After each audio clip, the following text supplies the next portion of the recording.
नमस्कार, NMF news पर आप सभी का बहुत स्वागत। मैं हूं आपके साथ अभिषेक पुंडीर। 15 मार्च तक बीजेपी के राष्ट्रीय अध्यक्ष के नाम पर मोहर लग जाएगी, ऐसी खबरें आई थी। लेकिन उसके बाद कहा गया कि जो संगठन के चुनाव है वो नहीं हो पाए हैं और कुछ नामों पर चर्चा चल रही है, तो हो सकता है कि अप्रैल के शुरुआती हफ्ते में ये नाम सामने आ जाए कौन बीजेपी का राष्ट्रीय अध्यक्ष होगा। लेकिन अब खबर यह है कि जेपी नड्डा, जिनका कार्यकाल कई बार बढ़ाया गया, कई बार एक्सटेंशन दिया गया, उन्हें एक बार फिर से 40 दिन का एक्सटेंशन दिया गया। वजह यह है कि जो नाम चल रहे हैं उन पर सहमति नहीं बन पा रही है आरएसएस और बीजेपी में। जिस नाम पर बीजेपी तैयार है उस नाम पर आरएसएस तैयार नहीं है, और जिस नाम पर आरएसएस तैयार है उस नाम पर बीजेपी तैयार नहीं है। क्योंकि आरएसएस का कहना है कि जो भी बीजेपी का राष्ट्रीय अध्यक्ष होगा वो संघ की परिपाटी से होना चाहिए, संघ की जो नीतियां हैं उन पर उसे खरा उतरना चाहिए। और दूसरी वजह बताई गई कि संगठनों के चुनाव अब तक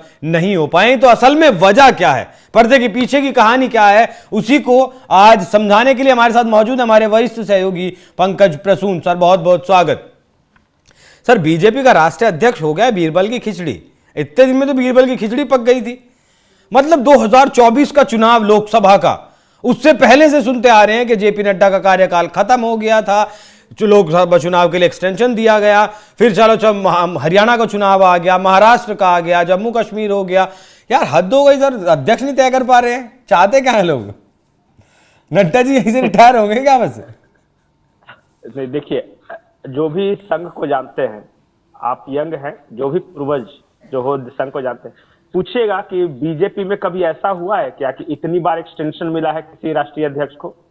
जो सौभाग्य आडवाणी जी को, अटल जी को, मुरली मनोहर जोशी को, राजनाथ सिंह को, इन सबको नहीं मिल सका, वो सौभाग्य जेपी नड्डा को मिल रहा है। लगातार मिल रहा है सर, और लगातार एक्सटेंशन पे एक्सटेंशन जीते चले जा रहे हैं।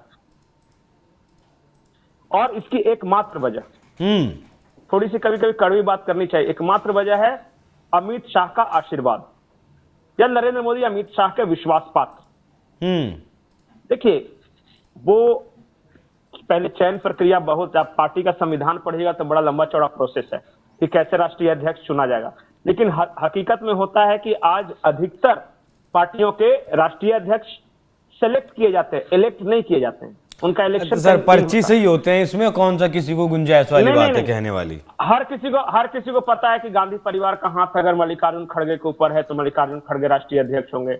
मोदी अमित शाह का हाथ है जेपी नड्डा के ऊपर, तब इसलिए जेपी नड्डा बने हुए हैं। ये विचारधारा और हमारा बहुत डेमोक्रेटिक सेटअप है और हम तो अंदर इंटरनल चुनाव कराते हैं, ये पब्लिक को सी बनाने के लिए। दूसरी बात मैं आपको बताता हूं, और महत्वपूर्ण बात, कि नड्डा कोई ऐसे डायनेमिक पर्सनालिटी नहीं है कि जिन्होंने बहुत बढ़िया काम किया है। और संघ के बारे में तो बीच चुनाव में, लोकसभा चुनाव के बीच में इन्होंने जो बयान दिया था, आज तक इसके पहले किसी बीजेपी के राष्ट्रीय अध्यक्ष की हैसियत नहीं थी कि ये कह दे कि अब हमें राष्ट्रीय स्वयंसेवक संघ की जरूरत नहीं है, अब हम उनसे बड़े हो गए हैं और किसी जमाने में करते होंगे वो हमारी मदद, लेकिन आज उनकी जरूरत नहीं है, आवश्यकता नहीं। ये राष्ट्रीय अध्यक्ष ने बाकायदा एक न्यूज चैनल के प्रोग्राम में बैठकर कहा है, और उसके बाद उसको एक्सटेंशन पे एक्सटेंशन मिलता जा रहा है। इसका मतलब कि बीजेपी का जो मौजूदा नेतृत्व है वो संघ का भी अपमान करा, उनको वैल्यू नहीं दे रहा है। ये बात आप समझ जाइए। कई दौर की बैठकें हो चुकी है, हमें ही तारीख बताया गया था, कभी 4 मार्च बोला था, फिर बोला था 15 मार्च के बाद, अब पता चला जेपी नड्डा का 40 दिन का एक्सटेंशन हो गया। और तर्क क्या कर रहे हैं कि संगठन के अंदर चुनाव संपन्न नहीं हुए। क्यों नहीं हुए चुनाव संपन्न? सही समय पर चुनाव संपन्न नहीं हुए तो इसके लिए गलती किसकी है? उत्तर प्रदेश का अध्यक्ष नहीं चुन पाए सर अब तक। क्यों नहीं? देखिए, वहां जंग क्या चल रही है। एक नेतृत्व है जो अपने लोगों को बैठाना चाहता है कि मेरे विश्वास पात्र, मेरे लोग महत्वपूर्ण पदों पर हो, और एक दूसरा तबका है जो चाहता है कि संगठन से जुड़े हुए लोग, संगठन सर्वोपरि, व्यक्ति नहीं संगठन महत्वपूर्ण होता है। और दूसरा तबका यह है कि नहीं, मैं हूं इसलिए बीजेपी जीत रही है, अगर मैं नहीं रहूं तो बीजेपी बर्बाद हो जाए। दोनों अर्ध सत्य है। ठीक है, मोदी जी बहुत लोकप्रिय, ठीक है कि अमित शाह ने कमाल कर दिया संगठन के दृष्टिकोण से, चुनाव जीतने के दृष्टिकोण से, लेकिन यह भी सत्य है कि जब संगठन मजबूत रहेगा, कार्यकर्ता गतिशील रहेंगे, तभी सफलता भी मिलती है। लोकसभा चुनाव में थोड़ा सा सामंजस्य गड़बड़ाया तो आप परिणाम देख लीजिए। हरियाणा में वही सामंजस्य अच्छा हो गया, महाराष्ट्र में अच्छा हो गया, फिर परिणाम देख लीजिए। मैं किसी का नाम नहीं ले रहा हूं, लेकिन दर्शक समझ रहे हैं कि टसल कहां पे चल रहा है। संघ बार बार, एक संघ के बड़े पदाधिकारी कह रहे थे कि हम पार्टी के रोजाना गतिविधियों में ये छेड़छाड़ नहीं करते, हम सिर्फ सलाह देते हैं जब मांगी जाती है। 4 दौर की बैठक हो गई है सलाह देने के लिए। कैसा सलाह है भाई जो पहुंच नहीं पा रहा है। जो संघ जिस नाम पे राजी होता है, उस नाम पे अमित शाह राजी नहीं होते, मोदी राजी नहीं होते, और मोदी अमित शाह जिस नाम को आगे बढ़ाते उस पर संघ राजी नहीं होता। अभी इसीलिए ये एक्सटेंशन पे एक्सटेंशन मिल रहा है, अभी और कोई कारण नहीं। अभी 2-3 दिन पहले योगी आदित्यनाथ भी दिल्ली आए थे, 1 घंटा नड्डा जी से मुलाकात हुई, 1 घंटा मोदी जी से मुलाकात हुई, 1-1 घंटा मुलाकात। अब नहीं, देखिए,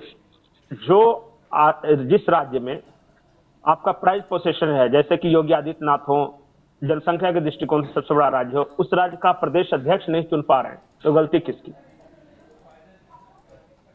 संगठन की गलती है ना। पार्टी चलाने वालों के बारे में ही बोलेंगे ना। देखिए, जब क्या होता है ना कि एक जब सूर्य चमक रहा होता है, एक बरगद का पेड़ जब बहुत बड़ा हो जा चुका होता है, तो उस बरगद के पेड़ की जितनी तारीफ कर ले, लेकिन उसके नीचे घास फूस नहीं उग पाते। बीजेपी इंदिरा गांधी सिंड्रोम का कहीं शिकार तो नहीं हो रही है कि इंदिरा गांधी इतनी बड़ी नेता हो गई थी कि उनके निधन के बाद कांग्रेस धीरे धीरे डिसइंटीग्रेट करती चली गई। भारतीय जनता पार्टी में कहीं ऐसा तो ना हो कि मोदी के बाद ये नौबत आ जाए कि धीरे धीरे आप भी टूटते बिखरते हुए चले जाए, बाद में कांग्रेस वाला हाल हो जाए। इसलिए संगठन सर्वोपरि, इसलिए विचार सबसे पहले। आज ठीक है, पैसे वालों का हो सकता है बोलबाला, लेकिन ये हमेशा नहीं चलेगा। परिस्थितियां बदलती हैं। जब क्या होता है, हाँ, और जब अच्छे दिन जब आते हैं ना, तो सब कुछ अच्छा होता है। मोदी बहुत अच्छा है, अमित शाह ने बहुत अच्छी चुनावी रणनीतिकार हैं, लेकिन संघ की यह सोच है कि अब और आगे सोचने की जरूरत है। जब मोदी अमित शाह नहीं रहेंगे तब कैसे चलेगा, उसके बारे में ये समस्या, ये प्रॉब्लम जो है। सर, इस पावर टसल को आसान शब्दों में समझा सकते हैं आप? बिल्कुल आसान शब्दों में। एक तरफ संघ, एक तरफ मोदी अमित शाह, एक तरफ पार्टी के अंदर संघ के लोग एक तरफ और मोदी अमित शाह के लोग एक तरफ।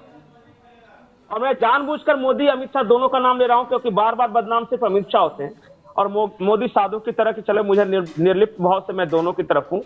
लेकिन अगर मोदी जी का हाथ वरदहस्त न प्राप्त हो अमित शाह को, तो इतना जोखिम नहीं ले सकते कि वो संघ से या योगी आदित्यनाथ से या फिर नड्डा को बार बार एक्सटेंशन दे सके। कभी नहीं आज तक हुआ ऐसा, कभी नहीं हुआ। खराब से खराब कंडीशन में बीजेपी के राष्ट्रीय अध्यक्ष को इतना एक्सटेंशन नहीं मिला है। और नड्डा कोई अटल बिहारी वाजपेयी आडवाणी नहीं, कचहरा नहीं है लोगों के पास ऐसा। नहीं, दरअसल इस बात के लिए क्या कि मेरा आदमी बनेगा कि संघ का आदमी बनेगा, संघ या संगठन का आदमी बनेगा, मेरा बनेगा।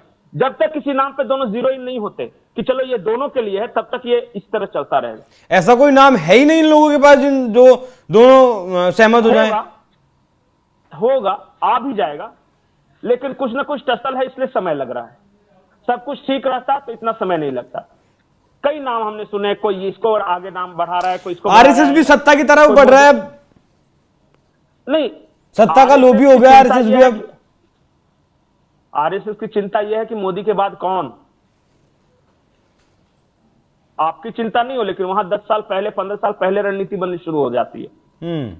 आप वर्तमान देख रहे हो कि मोदी जी हैं तो वाह वाह, लेकिन वो देख रहा है कि मोदी जी न रहेंगे तब क्या, अभी आगे के लिए भी तो कुछ करना है ना। यही बस फर्क, यही है सोच की। और नेता का क्या है, नेता देखता है कि वर्तमान में जीता है, अभी मोदी जी का राज है, जितना बटोरना है बटोर लो, जब नहीं रहेंगे तो फिर सोचा जाएगा। ठीक है, टसल कब खत्म होगी कब नहीं खत्म होगी उस बारे में कोई जानकारी अभी तो फिलहाल नहीं है। 20 अप्रैल तक जेपी नड्डा का जो कार्यकाल है वो बढ़ा दिया गया, एक बार फिर से एक्सटेंशन 40 दिन का दिया गया। देखना बहुत दिलचस्प रहेगा कि आरएसएस और बीजेपी की जो जंग एक बार फिर छिड़ी है, इसमें बाजी कौन मारता है। जी देखिए, एक बात मैं बताता हूं, आरएसएस किसी हैवी वेट को बनाना चाहता है, जैसे शिवराज सिंह चौहान हो गए, या फिर कोई ऐसे संगठन का आदमी संजय जोशी हो गए, या फिर कोई और। लेकिन ये लोग चाहते हैं कि कोई ऐसा राष्ट्रीय अध्यक्ष बने जैसा हम कहें वैसा चले, मल्लिकार्जुन खड़गे जैसा। जेपी नड्डा जैसा भी कह सकते थे आप। नहीं, लोग इसी तरीके से ज्यादा समझेंगे ना। जेपी नड्डा तो आपने बता ही दिया। नड्डा कौन? Yes man.